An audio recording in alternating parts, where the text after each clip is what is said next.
국회도 뒤늦게 부랴부랴 움직이고 있습니다. 왜 이렇게 꼭 문제가 불거진 다음에야 바빠지는 건지 시민들로선 답답합니다. 단서가 없었던 것도 아닙니다. JTBC 취재 결과 국회 입법조사처가 아동학대 사건에 대한 경찰의 초동 대처가 부실하다며 이미 지난해 8월 법 개정을 제안했던 걸로 확인됐습니다.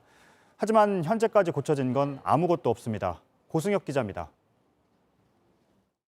경찰이 아동학대 사건을 훈육으로만 인식해 미흡하게 대처했다. 단순 소동으로 본 경찰이 부모들을 훈방했다. 지난해 나온 국회 입법조사처 보고서입니다. 아동학대 사건에서 경찰의 부실했던 초동 대처를 열거하고 있습니다. 금요일에 발생한 사건을 부모가 호의적이란 이유로 돌려보내 아동을 월요일까지 방치한 황당한 경우도 등장합니다. 이를 근거로 입법조사처는 의원들에게 법 개정을 제안했습니다.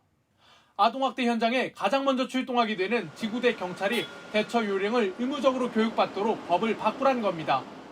지구대 경찰관이 아동학대에 대한 충분한 주의를 기울이지 않는 경우가 좀 있다. 이분들을 신고 유무자 교육에 포함시켜서 발견율을 높이는 게 좋지 않다.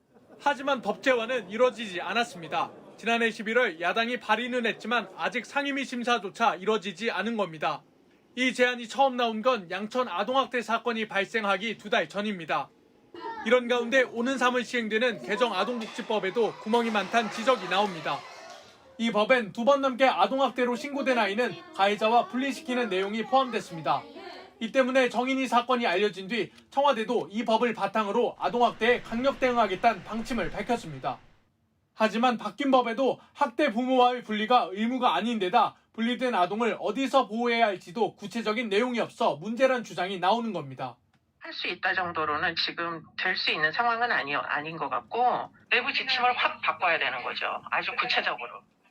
JTBC 고승혁입니다.